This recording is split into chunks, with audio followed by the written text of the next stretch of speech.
In this video, I'll show you how to check LinkedIn followers. Ensure you subscribe and turn on the bell notification to the channel for lots of educational guides and contents like this. Now, if for any reasons you want to check your LinkedIn followers, what you're going to do right now is going to be like I'm going to start afresh, right? So I'm going to click on this My Network. Once you have clicked on it, wait for it to open up, right? If it has opened up, you're going to click.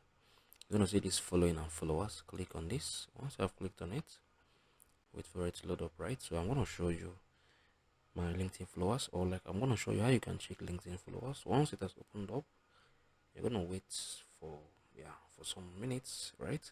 So right here you can see the entrepreneurs I'm currently following here on LinkedIn. I'm following some amazing entrepreneurs.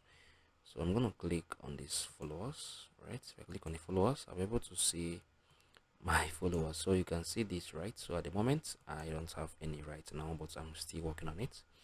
This is how you can check LinkedIn followers. If you found this video helpful, share your thoughts below in the comment section.